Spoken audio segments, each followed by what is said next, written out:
Ingat tak Nabi Nuh dulu pernah demam? Nabi Nuh demam. Aku demam, ya Allah. Kau pergi dekat pokok tu, Allah Ta'ala perintahkan. Pergi kat pokok tu, kau tepuk pokok tu. Dia tepuk pokok tu, gugur daun. 2 helai. Kau ambil daun tu, kau lap, sapu kat badan kau. Dia sapu, elok demam. Syukur Alhamdulillah. Selang 2-3 bulan, dia demam sekali lagi. Dia terus pergi kat pokok yang sama. Dia tepuk, gugur. Sapu-sapu, tak mau dia elok. Kenapa ya Allah aku sapu tak elok? Sebab kali pertama dulu kau minta dengan aku, kali kedua kau minta dengan pokok, memang kau tak elok.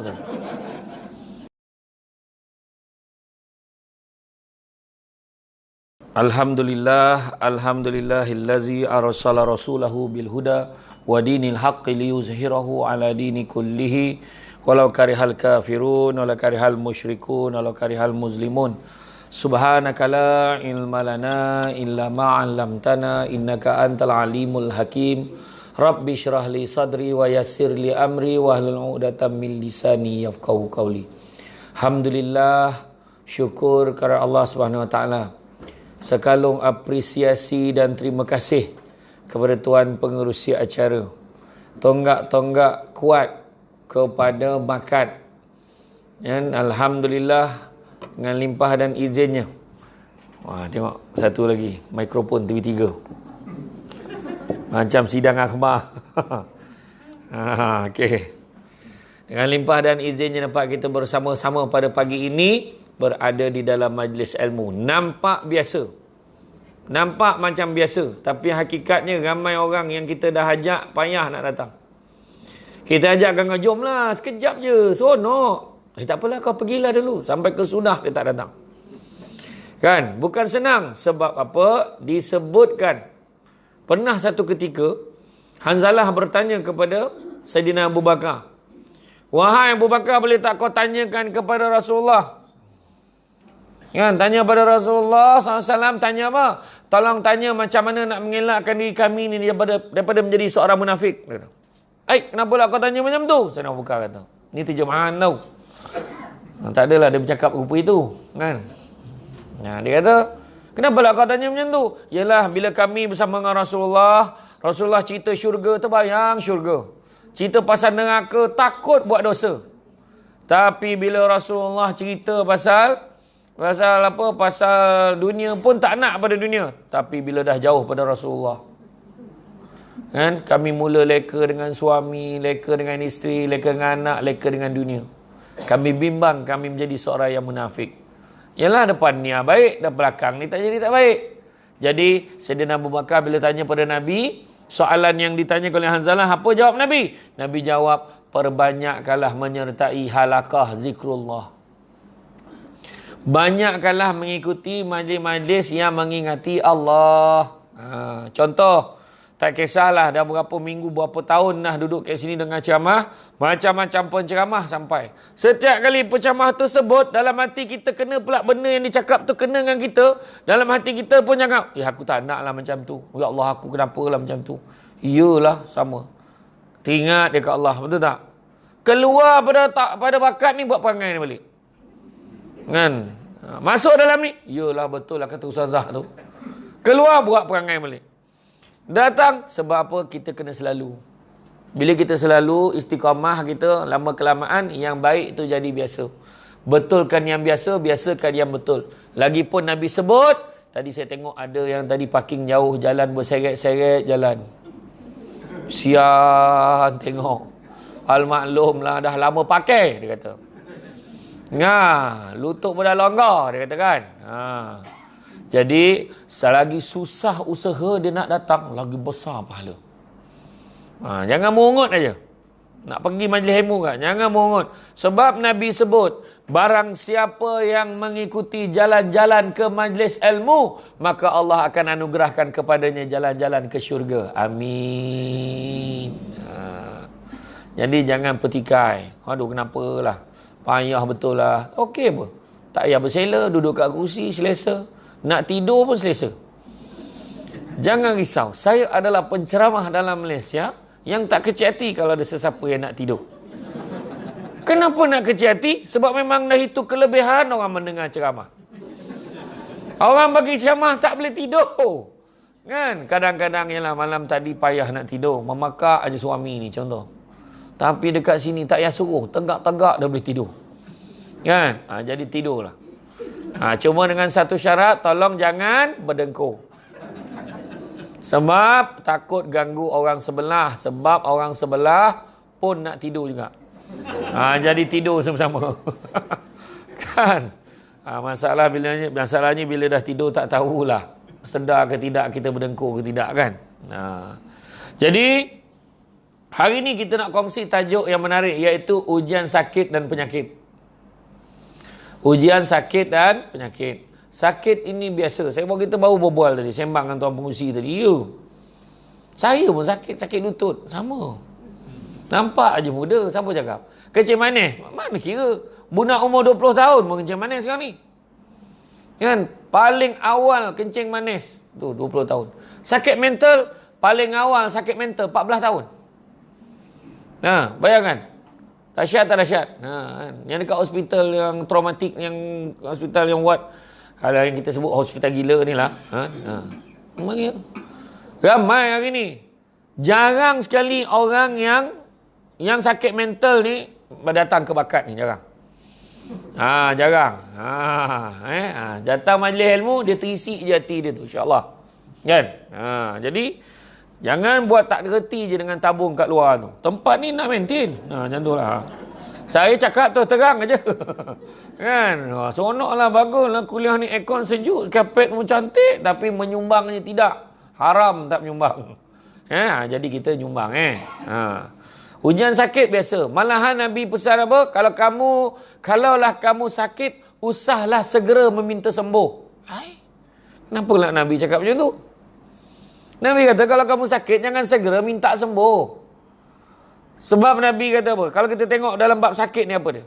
Bab sakit ni, bila orang tu demam contohnya, Allah Ta'ala tarik 3 perkara. Apa dia? Allah tarik kesegaran badan. Allah tarik selera makan. Allah tarik dosa-dosa kita. Tapi bila kita sembuh, Allah kembalikan balik segar badan, kembalikan selera makan. Tapi Allah tak kembalikan dosa-dosa kita. Lagi lama kita sakit, lagi banyak Allah cuci dosa. Dengan satu syarat, jangan mengeluh. Tang mengeluh tu yang penyakit tu. Bila ada seorang sakit tu memang dia hantar malaikat. Kejap lagi saya cerita. Nikmat sihat adalah antara nikmat terbesar yang Allah kurniakan kepada manusia. Malangnya masih ramai yang lalai untuk mensyukuri pemberian nikmat itu. Disebabkan itu, apabila ditimpa sakit, mereka merasakan ia adalah bala Allah atas perbuatan dosa yang dilakukan. Senang, ni bala lah ni, ni bala lah ni. Itu sebabnya ambil tindakan berhati-hati. Kan? Hukama pernah menyatakan keselamatan jasad terletak pada sedikitnya makan. Keselamatan roh terletak pada sedikitnya dosa. Keselamatan agama terletak kepada banyaknya selawat ke atas Nabi. Saya ulang balik. Keselamatan jasad terletak pada sedikitnya makan. Tanya balik, makan berapa banyak? Tadi dengar cerita kan, ada saudara kita yang umur 41 tahun dah kena potong kaki dah. Kan, potong kaki sampai ke peha. Ada anak yang terbiar kan. Alhamdulillah, nasib baik bakat bantu bagi sumbangan dan sebagainya. Bagus. Kan kita tengok. Tak kira sekarang ni kan. Jaga makan. Kan. Nabi makan macam mana? Makan sebelum lapar, berhenti sebelum kenyang. Kita selagi belum kenyang, jangan berhenti. Kita macam tu. Kan. Membujur lalu, melintang patah. Asal lalu aja sesah macam tu. Janji kenyang. Kan, keselamatan roh terletak pada sedikitnya dosa. Orang yang banyak dosa, hati tak tenang, jiwa tak tenteram, banyak masalah. Dan yang ketiganya, keselamatan agama terletak kepada banyaknya berselawat ke atas Nabi. Bila selawat ke atas Nabi ni, kita kena ingat, digambarkan malaikat itu kepalanya sampai ke bawah arasy Allah, kakinya sampai ke dasar bumi yang ketujuh, sayap yang sebelah tutup bahagian barat bumi, sayap yang sebelah tutup bahagian timur bumi. Bulu-bulunya sahaja menyamai jumlah makhluk yang ada dalam dunia ni. Besar tak? Tak cukup besar lagi. Itu dikatakan malaikat yang kecil. Ramai lagi banyak yang lebih besar. Malaikat maut lebih besar.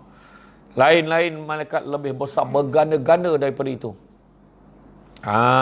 Jadi Digambarkan malaikat yang besar ini pun, bila seorang umat Muhammad berselawat, kalau kita buka kitab Mukasyafatul Qulub daripada Imam Al-Ghazali, kitab penenang jiwa, bila seorang tu berselawatnya, Allah akan perintahkan malaikat yang saiz macam tu tadi, menyelam ke dalam lautan nur arash Allah. Kemudian dia keluar je, dia mengibas-gibaskan sayapnya, tertitislah satu titisan pada bulu-bulu yang banyak yang menyamai jumlah makhluk tadi. Setiap satu titisan itulah banyaknya jumlah malaikat mendoakan keampunan dan kesejahteraan untuk orang yang berselawat. Sampailah hari kiamat. Itu sekali selawat. Itu sebab Nabi sebut orang yang bila disebut nama aku, dia tak selawat, dia kedekut. Nampak itu dia. Sebenarnya sakit adalah ujian Allah kepada kita untuk melihat sejauh mana ketakwaan dan keimanan seseorang kepada Allah. Firman Allah SWT bermaksud, dan sungguh akan kami berikan cubaan kepadamu dengan sedikit ketakutan, kelaparan, kekurangan harta, jiwa dan buah-buahan. Dan berikanlah berita gembira pada orang yang sabar, iaitu orang yang apabila ditimpa musibah, mereka mengucapkan inna lillahi wa inna ilaihi raji'un. Mereka itulah yang mendapat keberkatan yang sempurna dan rahmat dari Tuhan mereka. Dan mereka itulah yang mendapat petunjuk. Surah Al-Baqarah ayat 155 hingga 157. Itu sebab bila orang sakit, disebut inna lillahi wa inna ilaihi raji'un. Kadang-kadang orang marah, dia belum mati lagi lah. Orang tak ada ilmu, tak datang bakat, dia akan cakap macam tu. Orang datang bakat, dia dah tahu dah. Inna lillahi wa inna ilaihi. Dia belum mati lah. Kan? Sensitif. Sedangkan maksud inna lillah daripada Allah dia datang, kepada Allah dia kembali. Maksudnya penyakit tu Allah yang bagi. Dan nak ambil pun Allah juga yang ambil penyakit tu. Kan? Dia orang kita ni payah. Dia lain pula kan. Dapik pula dia jumpa imam. Tolonglah imam. Jumpa imam. Kenapa? Oh, rumah saya sakit nak beranak, mam. 3 hari dah, mam. Ngani, perut dia dah tarik, mam. Tapi tak mahu dia beranak. Lah, habis tu macam mana pula? Tak tahu aku nak tolong. Tolonglah, mam. Tolonglah tawarkan air ni, mam. Dia tu. Imam pun tengok, air ni memang dah tawar. Kau nak tahu apa lagi? Kata. Imam baca lah apa yang patut. Baca apa pula? Imam tanya. Imam baca lah selawat 3 kali. Baca surah Fatihah. Baca ayat kursi. Dia lah yang ajar imam tu baca apa. Gila betul. Ya tak ya pula. Imam pun baca. Imam ni pula baca. Tak tahu kenapa orang mengubek ni mesti. Bismillahirrahmanirrahim. Allah. Dia memang macam tu berbisik. Dia antara dengangan tidak je. Allahumma salli ala Bismillahirrahmanirrahim. Allah la ilaha illallah. La ta'ala. Dah habis tu, tiup. Dah tiup, cepat-cepat tutup. Takut terkeluar selawat tadi. Agaknya lah. Balik je rumah. Anak yang ambil minum. Imam dah baca-baca dah. Bini dia minum, langsung beranak. Bila dah beranak, besok beratur panjang semua bawa botol rumah imam. Itu perangai orang kita pula. Percaya ke Allah ke percaya ke imam cakap. Tu dia. Dan paling teruk penyakit orang Melayu kita ni, orang kita. Pening kepala. Kau pergi jumpa ni pakar ni. Jumpa pakar saraf. Kepala sakit. Tak tahu kenapa sakit sangat kepala ni. Pergi dekat ni pakar saraf. Pergi jumpa ke pakar urat. Pergi jumpa pakar kepala. Ada pakar kepala. Saya tengok, okey kepala ada. Tahu kepala ada. Dia katakan doktor. Sakit kepala ni doktor. Scan tak ada. Lepas tu buatlah MRI semua. Satu badan semua. Scan semua. Tak ada masalah. Lala sekali jumpa imam. Imam malam ni baca Yasin boleh tolong mam. Tolong mam baca Yasin minta doa mam. Allah Ta'ala last sekali. Cuba fikir tu. Dah tak boleh jumpa imam. Apa punya teruk level kita letak dengan Allah. Lepas tu kita komplain. Doa tak makbul. Apa juga buat mesti ingat Allah. Itu penting. Yang jadi tak makbul selama ni itulah dia. Kita letak Allah ni sampingan dia. Nampak? Sungguh-sungguh buat. Kalau minta dengan Allah tu sungguh-sungguh. Percaya betul. Tu sebab kena bangun malam. Kan? Setiap perkara yang berlaku punya hikmahnya. Sakit yang mendidik kita menjadi seorang yang sabar berdepan dengan penyakit dihadapi. Andai kita redha menghadapi ujian itu, akan gugur dosa yang telah kita lakukan. Bila seorang tu sakit, Allah hantar 2 malaikat pergi tengok. Bukannya Allah tak tahu, saja bagi kerja kat malaikat. Kau bagi tengok si Fulan ni cakap apa? Dia demam. Allah. Bila malaikat tengok dia cakap apa? Agaknya Allah saja bagi aku sakit ni, biar aku boleh rehat kat rumah agaknya. Alhamdulillah. Malaikat pun report, ya Allah, dia cakap Alhamdulillah ya Allah. Dia kata sakit tu mungkin kau nak bagi rehat dekat dia. Kalau begitulah kata dia, Allah Ta'ala kata, kalau dia mati akan ku masukkan dia ke dalam syurga. Andai kata dia hidup, akan ku gantikan daging dan darahnya dengan daging dan darah yang baru. Tu sebab orang yang bila elok demam nak menebas lah, nak berjalan macam-macam kerja dia buatnya. Mengecat lah, macam-macam buat. Basuh kereta, basuh motor, segala benda boleh basuh. Punya seronok dia bila dah sihat tu. Yang sebenarnya daging dan darahnya Allah bagi yang baru sebenarnya. Kekuatan tu. Tapi kalau pergi tengok, apa dia cakap? Malaikat tengok, Allah, kenapalah demam macam ni, mati lagi baik. Contoh. Bila dia kat jantung, dia kata, ya Allah, dia mengungut, Allah, dia kata mati lagi baik. Allah kata apa? Kalau itulah katanya, suruhlah dia sembah Tuhan selain aku. Mana Allah tak nak peduli dah kat kita. Allah bagi sakit. Contoh, sakit kanser. Mungkin ada di kalangan kita ni ada yang sakit kanser. Saya ada berita baik.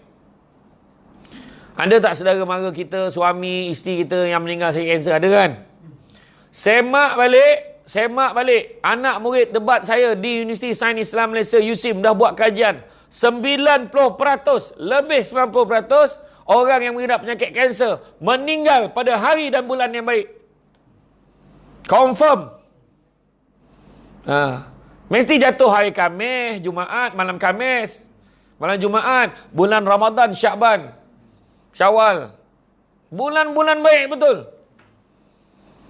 Dan satu lagi, kenapa orang kanser yang teruk ni Allah bagi dia soalan bocor. Dia boleh agak dia nak mati bila. Doktor pun cakap, bawa balik. Itulah peluang keemasan pada dia. Bukan memanglah cakap senang lah ustaz, tak rasa. Dia ambak dia sound gitu kan. Orang yang sakit tu, bayangkan hebat tak hebat dia, kematian yang dicemburui. Bila dia dah sakit, dia tinggal 2 bulan, 3 bulan tu, dia keluar, mak kata keluarkan duit ni mak. Ni 20,000, 10,000 abah dengan mak pergi Mekah. Mak pergilah umrah haji, mak pergilah. Ni 10,000 mak bagi dekat Along nak berniaga itu. Dia nak kat kedai, bagilah kat dia. Lepas tu lagi 10,000 ni mak, 1,000 tu mak tolong bagi dekat masjid, bagi dekat surau, mana wakaf, bagi mana buat pondok, nak buat sekolah agama, bagi. Lepas tu lagi 500 nak top up. Top up? Nak buat apa top up? Rupanya telefon tu, dia telefon seorang-seorang, minta maaf zahir batin, dia mungkin tak lama lagi dah hidup. Allahu Akbar. Kita yang perasan umur panjang ni. Kan? Bukan tahu. Tarik nafas pagi ni. Rasa sempat 50 tahun lagi ni. Macam tu? Boleh? Belum tahu lagi. Kan? Nabi pesan, siapa yang hidup pagi, jangan cita-cita hidup sebelah petang. Yang dah hidup petang, jangan cita-cita sampai malam. Yang hidup malam, jangan cita-cita hidup sampai esok. Hiduplah seadanya. Kan? Tapi kalau Allah bagi peluang hidup, syukur banyak-banyak. Syukur banyak-banyak. Itu sebabnya berapa ramai kalangan kita kan, nampak kawan-kawan sakit, dengarnya haji apa tu sakit dah terlantar. Ya ke? Aku ingat petang ni nak pergi tengok lah. Kita nak pergi tengok petang tu. Petang tu, kita pun, isteri tanya, abang jadi tak nak pergi tengok haji yang sakit tu? Macam malam lah, besok pagi lah. Besok pagi ada lagi, esok lah. Malam tu meninggal haji tu. Apa yang ada? Baru nak pergi tengok. Nampak? Wahal ada peluang kita tangguh-tangguhkan. Itu haji tu meninggal. Kalau kita meninggal, sudahnya yang haji itu jarah kita. Nampak tak? Jangan terpedaya dengan muda sebab mati tak syarat tua. Jangan terpedaya dengan sehat sebab mati tak syarat sakit. Orang boleh kata, memanglah dia orang pergi bakat tu semua nak mati belaka duduk dalam tu. Contohnya. Yang bercakap tu mati dulu. Yang dalam ni tiap-tiap minggu terseret, merangkak datang. Tapi sakit-sakit datang. Orang sehat walafiat tu dia ingat dia tak mati-mati apa? Manusia ni Allah bagi 99 perangkap kematian, kata ulama. 99 perangkap kematian. Tahu tak 99 tu apa? Kita naik kereta, orang sebelah accident, sikit lagi, baik bukan kita. Itu satu perangkap terlepas. Betul tak? Tanah runtuh, habis satu derek rumah runtuh, rumah kita je tegak. Terlepas kita lagi. Ingat tak dulu dekat Perak yang highway yang jatuh kabel tu, pump satu, habis kereta semua. Yang kereta yang belakang tu terlanggar sikit aja. Kereta belakang tu remuk tapi tak mati. Rumah terbakar. Yang lain lepas keluar. Kita terlepas keluar. Rupanya ada seorang terperangkap kat dalam. Macam dekat pondok Pak Ayah tu. Dekat kat Kedah tu. Saya pergi sana ceramah kat sana. Kisahnya tilam terbakar. Bila keluar tu ada budak yang nak masuk dalam balik nak ambil IC dia. Tu yang tak sempat keluar tu. Perangkap kematian. Yang keluar tu terlepas. Tapi dalam 99 perangkap terlepas, ada satu perangkap yang biasanya manusia tak boleh lepas. Perangkap ke-100. Perangkap apa? Perangkap usia tua. Mati tetap mati lepas tua tu. Tak sahlah tanya lagi. Kan? Dan orang yang tua kena syukur. Sebab apa? Allah bagi peluang kita jadi tua. Dapat bagi bakat. Yang lain tu, yang muda tu, jangan perasan dia sempat tua. Belum tahu lagi. Tu sebab seronok tengok ada yang muka-muka yang muda datang. Yang lain tu remaja lewat. Dia bukan tua, dia remaja lewat. Kan? Ayat ni. Yang muda-muda datang. Allah suka orang tua beribadah. Tapi Allah lebih suka orang muda beribadah. Allah suka orang kaya bersedekah. Tapi Allah lebih suka orang susah yang bersedekah. Nampak tak? Kena faham tu maksud tu. Maknanya tahap susah dia tu lain. Makna orang muda, susah nak datang kuliah. Susah nak buat baik ni. Sebab waktu muda ni ancaman dan gangguan dia banyak. Kan? Tak usah tanyalah. Ni semua pernah muda dulu. Mana fun fair tak pergi, kata? Kan? Saya tahulah cerita mak dengan arwah abah saya dulu. Kan dia kata dulu fun fair. Mak saya dengan mak saya kena kacau dekat arwah abah saya.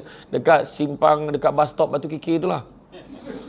Mak saya ambil upah masak dekat kampung Batu Kikir tu. Abah saya dah berkenan. Dia kacau. Lepas tu dia ulang pula dekat fun fair kat Singapura Buloh. Jelebu. Dia pun hantar surat. Siapalah kita. Hidung tak mancung. Pipi tu sorong-sorong. Macam tu lah. Tu maklum saya cerita. Akhirnya kahwin. Seawal umur mak saya 17 tahun dah dapat saya. Tu dia. Mak saya muda lagi. Mak saya lahir tahun 1958. Tu dia. Sedikit tentang saya. Macam itulah. Kan? Jadi saya ada 5 beradik. Semua Samsul.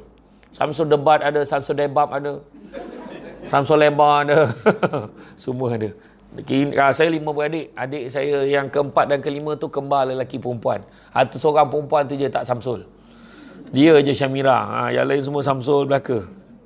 Tu sebab dulu kalau orang telefon rumah, "Hello, Assalamualaikum pakcik, boleh cakap dengan Samsul?" Samsul mana satu? Arwah abah saya tanya. Semua Samsul dalam rumah ni.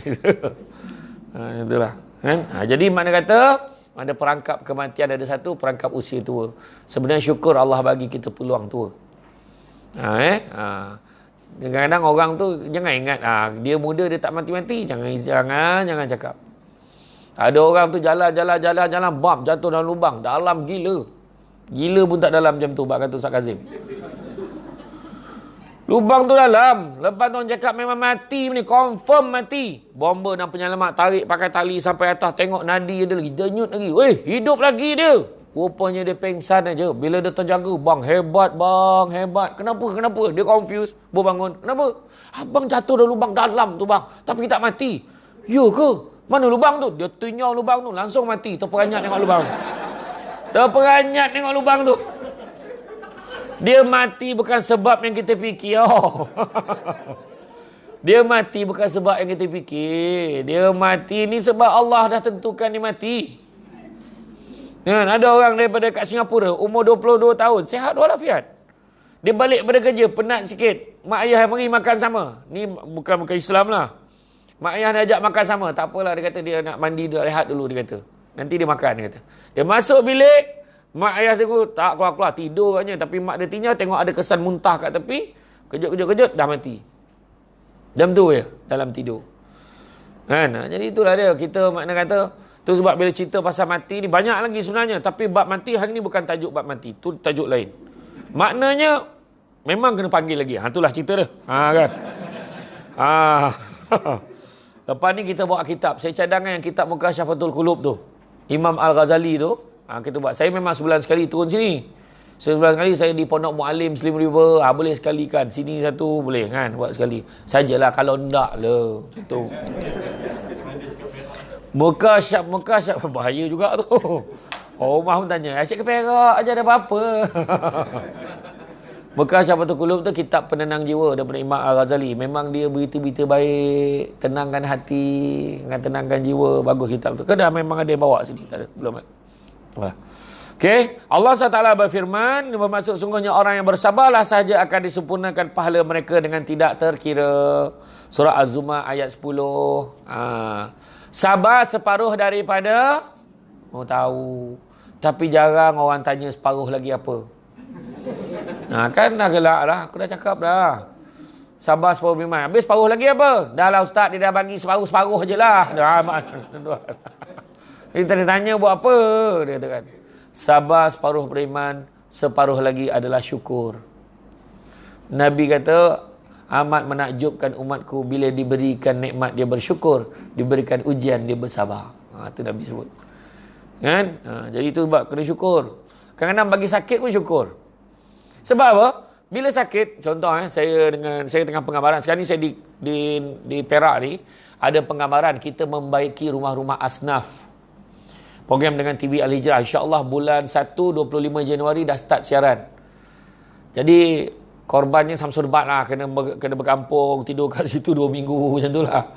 Tapi alhamdulillah lah dapat sampai ke bakat ni. Jadi program tu kita ada di Perak ni ada 2 tempat, dua di Bota Kiri, satu lagi di Kampung Talang Cangkat. Jadi rumah-rumah asnaf ni kita repair lah, kan, kita repair. Jadi ujian pada setiap rumah ni berbeza-beza. Semua Tuhan bagi ujian. Ada rumah tu dia bukan nampak, ada rumah tu nampak cantik. Rupanya dalam tak ada ceiling.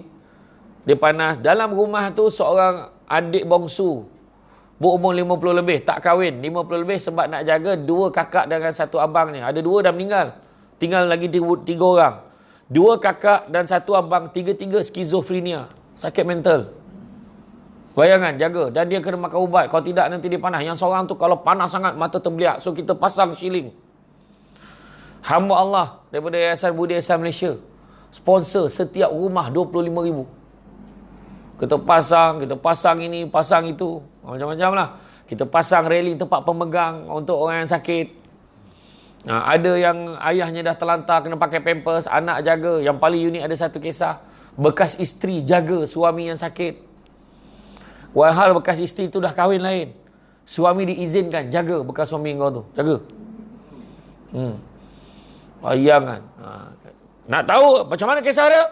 Pastikan anda tonton mulai bulan Januari. Macam dalam TV pula. Macam tu lah. Kan? Jadi memang Allah bagi, Allah suruh kita sabar. Tapi ada juga macam saya kongsi tadi lah. Ada juga yang susah ni macam dia elok duduk dalam keadaan tu. Kotor, sepah. Tu yang nak kena sekolah dengan Samsul Debat tu. Bagi ni, memang saja bela. Kelabah-labah ni, saya kata. Bersawang rumahnya dengan ngelak-ngelak macam tu jalan. Bayangkan dia boleh hidup macam tu. Saya kata, macam mana tu? Memang bela kelabah-labah ni. Saya kecil manis, mata tak nampak. Jadi seminggu sekali saya bersih. Ni anak besar-besar ni pengguna ni. Macam tu saya kata. Tapi yang tu tak boleh keluar TV. Sensitif. Tapi betul lah kan.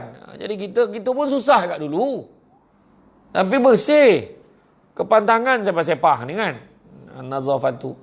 Kebersihan tu pun sebahagian beriman. Kan? Okey. Kemudian Rasulullah SAW bersabda, tidaklah seseorang Muslim ditimpa satu penyakit dan sejenisnya, melainkan Allah akan menggugurkan bersamanya dosanya seperti pohon yang menggugurkan daunnya. Hadis riwayat Bukhari dan Muslim. Bila kita sakit, gugurlah dosa-dosa kita juga. Kan? Oleh itu, janganlah mengeluh atau bersangka buruk pada Allah SWT yang berkuasa mendatangkan kesakitan dan mengembalikan kesihatan. Sebagai hamba beriman pada Allah, kita harusnya mempercayai sakit itulah takdir daripada ketentuan Allah dan bukannya bala. Ingat tak Nabi Nuh dulu pernah demam? Nabi Nuh demam. Aku demam ya Allah. Kau pergi dekat pokok tu, Allah Ta'ala perintahkan. Pergi kat pokok tu, kau tepuk pokok tu. Dia tepuk pokok tu, gugur daun. 2 helai. Kau ambil daun tu, kau lap, sapu kat badan kau. Dia sapu, elok demam. Syukur Alhamdulillah. Selang 2-3 bulan, dia demam sekali lagi. Dia terus pergi kat pokok yang sama. Dia tepuk, gugur. Sapu-sapu, tak mau dia elok. Kenapa ya Allah sapu tak elok? Sebab kali pertama dulu kau minta dengan aku, kali kedua kau minta dengan pokok, memang kau tak elok. Itu maksud dia, kita kena faham. Kepercayaan bila kita berubat, pergi Darul Syifa, kita pergi jumpa ustaz-ustaz, pergi apa, jangan lupa itu kita minta dengan Allah. Yang pelik-pelik kalau kita nampak dia dah mula pakai asap kemenyan, dah mula daun sena pucat dengan siko manis sanduk sambil diri selangkau sana manis. Dia tu, bangunlah kita. Janganlah duduk tempat macam tu. Kita pergi ikut orang berbomoh, berdukun. Kan? Tak percaya, kita berdosa. Percaya, kita syirik. Ya, memang. Menilik-nilik. Tapi kalau orang yang memang dia ruqyah, ataupun dia guna ayat Quran, dia memang berusaha menyembuhkan dengan cara-cara Islam, itu lain. Saya pernah pergi yang dekat program Mingguan Wanita di Astro tu. Tajuk mistik sikit lah. Dilema misteri kehilangan janin. Terkejut saya. Ingat dalam Mastika aja ada. Rupanya memang betul berlaku. Di kampung-kampung banyak kes ni jumpa kan. Sebab kita percaya benda-benda gaib. Benda ni banyak berlaku. Kesian. Termasuklah tetamu yang datang dekat studio masa tu. Kakak ni 5 kali keguguran dan 4 kali hilang janin dalam perut. Dah buat kad merah tu dah, buku merah tu dah buat. Check up setiap bulan macam mana. Sampai bulan ke-5 hilang. Bulan ke-6 hilang. Macam-macam lah. Masa tu tetamu yang sesuai untuk cerita benda tu Ustaz Syarahan. Confirm lah. Memang Ustaz Syarahan lah. Saya memang bulu tengkuk. Tak dapat buat kelakar tu. Terkejut. You ke Ustaz? Betul. Benda tu betul berlaku. Yang paling dahsyat Ustaz Syarahan kata, paling teruk sekali, dalam bilik labor room hilang. Push, tengok, tak ada. Dia telefon, Ustaz, macam mana ni Ustaz? Macam mana saya nak jawab ni Ustaz? Tak ada Ustaz. Benda berlaku. Dia kata, antara penyebabnya orang dulu-dulu, tak apa benda berjanji-janji ni. Yang dulu menyimpan benda-benda dulu tu, lepas tu tak buang pula. Lepas tu satu lagi, kedua, kalau kita naik kereta, kalau boleh elok-elok, perlahan, hati-hati. Jangan kadang-kadang terlanggar binatang. Ada binatang dekat jalan ni kadang-kadang. Rupa-rupanya nak waktu malam gelap tu kadang ada makhluk-makhluk yang tertentu tu dia menyerupai binatang. Macam lah. Kan? Dia berdendam lah. Masalahnya dia ambil anak kita. Satu lagi bagi nama anak jin. Ya, Balkis. Zakwan. Nama anak saya tu. Kadang kita panggil tu tepuk ajat jin tu. Macam tu. Iya.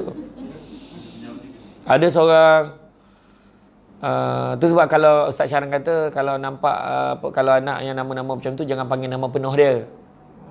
Panggil Alang, Along, Kis macam tu je kan. Ada satu kes tu dia bulan yang ke-7 daripada perut dia ada tiba-tiba kempis. Tapi dia rasa dia dapat mimpi lah. Lepas tu tangan lebam-lebam, badan lebam-lebam, ada mimpi orang ambil macam tu lah. Dia biasa dapat macam tu lah. Kemudian bila 7 bulan tu kempis, esok tu ada balik, kembung balik. Ya Allah, heran betul dia kata. Dia telefon, masa tu dia telefon dekat studio. Rupa-rupanya lepas tu bila anak dia lahir, sampailah hari ni anak dia dah umur 24 tahun, anak dia nampak semua benda yang orang lain tak nampak. Bila nampak demam, nampak aja tak apa, nampak demam, sakit. Jadi Ustaz Syarahan ajarlah, cuba ikut saya baca ayat ni. Ada satu surah dia baca, ikut, nanti sapukan kat pelupuk mata dia, kita hijabkan balik mata dia. Jadi itu termasuk kakak yang datang kat studio tu, dia sampai bila dah 5 kali keguguran, 4 kali hilang janin, 9 kali. Dia kata, bang saya dah cacat dah bang, kahwin lain lah bang, saya ni tak boleh tolong abang dah. Tapi lepas tu suami dia tak kahwin lain pun, suami dia pergi berubat, alhamdulillah dia bawa 2 baby, anak kecil-kecil datang, dia dapat anak dah. Padanya benda ni memang kena apalah, kena rawatan Islam jugalah. Tapi itu bukan tajuknya. Itu bukan tajuknya. Nak beritahu yang ini semua ketentuan Allah. Allah izinkan benda berlaku, kan? Jadi oleh itu bila kata sakit ketentuan Allah, janganlah kita mengeluh atau bersangka buruk kepada Allah berkuasa mendatangkan kesakitan dan mengalihkan kesihatan. Sebagai hamba beriman pada Allah, seharusnya mempercayai sakit adalah takdir ketentuan Allah. Secara psikologinya, apabila seorang sakit, barulah ia mengingati dan berdoa pada Allah supaya dia ringankan rasa sakit. Dia akan ingat, kan yang sakit tu, Allah, Allah, Allah. Paling banyak sebab Allah waktu sakit lah. Lepas tu waktu sakit, ingat senang. Kalau kita sakit, senang je. Ingatkan orang yang lagi teruk sakit dari kita. Saya ada seorang saudara, bapa saudara punya sepupu mak saya lah. Dia tolong orang aksiden, dia kena langgar, dia aksiden. Banyak kes macam tu kan. Tolong orang aksiden, dia pula kena langgar. Dia aksiden. Dia 3 bulan tak sedar, tapi bila dia elok, alhamdulillah bila dia sedar tu tak ada parut ke badan semua okey semua. Tangan, kaki okey. Tapi Allah tarik satu benda. Apa dia? Allah tarik deria rasa pada lidahnya. Macam mana rasa kita? Kita kan sakit-sakit lutut, makan selera. Sakit tumit, makan laju. Roti canai, roti telur. Roti telur mintanya. Dalam sakit-sakit lutut tu roti telur. Tapi dia bila dia makan tu, saudara saya tu makan, dia buang pinggan tu sebab dia kecewa dengan diri dia, tak ada rasa. Macam biawak lah, telan, gop je tu kan. Tak, cerita betul. Nak tunjuk Allah tarik sikit je. Nampak tak kan? Tu sebabnya, bila kita sakit ni, kita fikir ada orang lagi teruk pada kita. Contohnya paling senang tengok Nabi-Nabi. Sakit macam mana? Paling teruk sakit apa? Nabi Ayub. Tu yang orang Perak semua sabar. Yop kata. Semua minat Nabi Ayub lah ke? Yop kata. Nabi Ayub dia sakit, ada riwayat kata 7 tahun. Ada riwayat kata sampai 18 tahun. Sakit kulit ni pada seluruh badan. Dikatakan seluruh badan, tubuh badan Nabi Ayub ni semua kena penyakit kulit. Yang elok betul-betul hati dan lidah dia. Yang lain semua penyakit. Ulat-ulat makan daging-daging dia, tinggal tulang aja dah badan Nabi Ayub ni. Sampaikan ulat yang makan tu terjatuh, bukan dipijaknya, diambil letak balik. Tu Nabi Ayub. Sebab dia tahu itu pun makhluk Allah nak makan. Bila isteri dia kata, wahai suamiku Ayub, kau mintalah dengan Allah sembuhkan penyakit engkau. Apa yang Nabi Ayub kata? Apa sangatlah sakit aku yang baru berapa tahun ni nak berbanding dengan berpuluh tahun aku sihat, aku tak komplain. Nampak? Cuba kita, boleh macam tu? Cuba. Abang pergilah jumpa doktor. Apa sangatlah sakit abang yang 3 hari nak bandingkan Nabi Ayub yang berpuluh tahun. Orang pun ayat. Kan, macam tu kan. Tak dapat lagi tu. Termasuk yang bercakap ni. Pening kepala dah mula macam-macam ubat telan kan. Tapi betul. Tapi sebenarnya tu kita tengok. Cuma Nabi Ayub dia tak tahan satu je. Bila orang dah mula start macam fitnah dia. Bila dia terdengar ada yang dua orang berbual, tak apalah salah Nabi Ayub ni sampai Allah bagi dia ujian macam tu. Allahu Akbar. Maksud tu tersentak Nabi Ayub. Langsung Nabi Ayub bersujud, ya Allah, aku bersumpah aku tidak akan bangkit bersujud ni melainkan kau sembuhkan aku ya Allah. Maknanya Nabi Ayub tak kisahlah, serah pada Allah. Nak sembuh-sembuh. Kalau tak, dia sujud je lah. Maka pergi gitu Allah Ta'ala suruh dia hentakkan pergi ambil dekat ada satu tanda air tu, pancut air, hentakkan kita pancut air, ada dua tempat, yang satu tu buat mandi, satu lagi buat minum. Elok sihat walafiat. Masa tu Nabi Ayub dikembalikan balik. Nabi Ayub asalnya kaya-kaya. Duit banyak.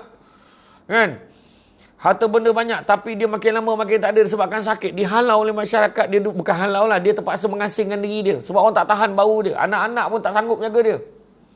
Macam itulah keadaan Nabi Ayub. Dan bila Nabi Ayub sihat, Nabi Ayub dapat kembali semua apa benda yang dia ada dulu, termasuklah anak seramai 35 orang. Orang dulu umur macam mana pula? Kan 200 tahun, 300 tahun. Nabi Nuh paling lama 950 tahun. Kita jangan bercita-cita rupa itu. Kan? Kita kalau 950 tahun hidup, agaknya dalam dewan ni saya seorang aja. Orang tak datang lah. Lambat lagi nak mati, Ustaz. Kau mau bila nak pencen? Dalam 750 tahun lagi. Mak. Bila lambat betul pencen tu. Kan? Tak adalah Dan ketika ditimpa musibah dan tugaan barulah sedar kembali mencari dan sujud kepada Allah untuk mengadu. Ketahuilah bahawa segala penyakit itu datang dengan izin Allah. Firman Allah, dan baginya lah hak milik segala yang ada di langit dan di bumi. Dan kepadanya sahaja tentu ibadah dan ketaatan selama-lamanya. Sesudah kamu mengetahui sedemikian, maka tidaklah patut kamu takut kepada yang lain daripada Allah. Dan apa-apa nikmat yang ada pada kamu, maka ia adalah daripada Allah. Apabila kamu ditimpa kesusahan, maka kepadanya lah kamu meminta pertolongan. Surah An-Nahl ayat 52 hingga 53. Dan yang terakhirnya, ketahuilah semua, sesungguhnya Allah sangat cemburu kepada kita. Apa maksud sangat cemburu? Cemburu ni elok ke tak elok? Tak elok kan? Allah sangat cemburu kepada seseorang yang memohon kepada selain daripada Allah. Bila sakit, bila apa, minta dengan Allah dulu. Minta dengan Allah dulu. Bersyukurlah selagi mana nikmat sihat masih dipinjamkan untuk kita untuk beribadah dengan sempurna kepada Allah. Cuba lihat berapa ramai saudara kita yang ditarik nikmat sihatnya tidak mampu melaksanakan ibadah dengan sempurna. Ada orang terbaring, kena ambil, ada orang lapkan, ambilkan wuduk untuk dia. Kan? Kita masih boleh bersendiri, syukur. Sebab dalam hidup kita ni, saya selalu pesan buang penyakit hati, insyaAllah.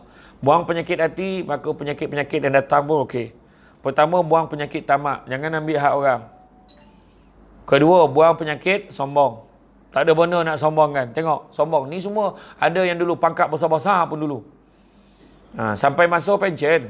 Kan? Termasuk yang bercakap ni. Tadi jawatan baca begitu begini. Dulu pernah jadi ini, pernah jadi ini. Saya dulu pangkat tu, penasihat undang. Amin. Sampai masa dapat kad pencen. Sama je kita. Saya kalau pergi hotel, tunjuk kad pesara tu dapat 10% diskaun. Kan? Jadi, sampai masa kita pencen. Semua Tuhan bagi pinjam. Duit Allah Ta'ala bagi sementara. Bukan boleh buat mati. Nabi nengok ada 7 dinar lagi dalam rumah ni. Kenapa masih ada lagi 7 dinar? Macam 70 sen. Kenapa masih ada lagi duit ni kat rumah ni? Pergi sedekah bagi kat orang. Aku tak nak Allah Ta'ala tanya ni. Bertanggungjawabkan atas 70 sen ni. 7 dinar ni. Nampak? Kita pula heboh. Duit tak ada nak mati ni. Kan? Jadi jagalah. Elok-elok. Jadi makna kata, buang penyakit sombong. Sombong baju baru. Tempah baju awal tahun. Bulan 1 tempah baju raya. Sepapan beli. Dah siap akhirnya PKP. Masa bila nak pakai? Cuba cakap. Beria. Sudah ambil gambar dalam Facebook. Orang pun tak tahu tu gambar tahun bila. Kan? Betul tak kan? Sekejap je. Kereta baru. Berapa lama baru? Sama sudah naik Azia. Itu tadi aku sampai dia buat tak tahu je. Sabarnya lah. Tapi memang suka naik Azia. Senang. Berdua je. Kan? Parking senang. Jalan senang. Minyak murah. Kan? Tak ada apa. Okey je. Kalau naik ramai-ramai bawa keluarga, barulah naik ramai-ramai. Naik besar sikit. Kan? Itu je. Itu dia. Jadi mana syukur. Dan yang ketiga, buang perasaan dengki. Jangan dengki dengan orang. Sentiasa betulkan hati kita. Menurut sahabat saya, Ustaz Syed Abdul Qadir Al-Jufri, tanda-tanda dengki dah mula bertapak dalam hati kita adalah apabila orang dapat kelebihan, kita tak rasa apa-apa. Mana dengki dah mula ada tu. Dengar dia dapat ni tahu. Macam tu je. Dia tak rasa apa. Tapi kalau orang tu dapat kelebihan, tak patut dia dapat tu. Tu confirm dengki. Orang tu dapat UPSR, anak dia dapat 6A. Macam anak dia seorang pandai. Tu dengki tu. Dengar dia naik pangkat, tak apa dijilat bos tu. La ilaha illallah. Dia pakai kereta baru. Mana dia curi, kita tahu. Dengannya haji yang umur 85 tahun tu kahwin. Bila dia kahwin? Eloklah dia kahwin. Dia kan seorang. Kau tak dengar habis cerita ni. Bini dia umur 25. Nampak tak? Haji tu umur 85, bini 25. Tak buntang mata. Orang perempuan tu mula lah bercakap, malam pertama mati tu. Tu dengki tu. Dengki. Cuba cakap, Alhamdulillah dapat isteri yang tegap, boleh jaga dia. Macam tu lah cakap. Cuba tanya perempuan tu, apa yang suka sangat dengan Abang Haji tu? Bukan ada banyak umurnya. Dia tu romantik. Dia pandai jaga hati saya. Dia pandai bergurau. Lepas tu kan, setiap kali saya marah, dia tak pernah balas balik. Dia ada pakak, tak terangah je pernah balik. Contoh. Tapi orang sini kalau 85 okey, ni orang tempat lain. Sini okey. Berkawan bakat ni orang tempat lain. Jadi tuan-tuan dan puan-puan sekalian, itu saja. Lepas ni saya nak pergi ke RTM pula kat Ipoh. Saya ucap terima kasih banyak. InsyaAllah ni ujian sakit dan penyakit ni biasa. Allah sayangkan kita.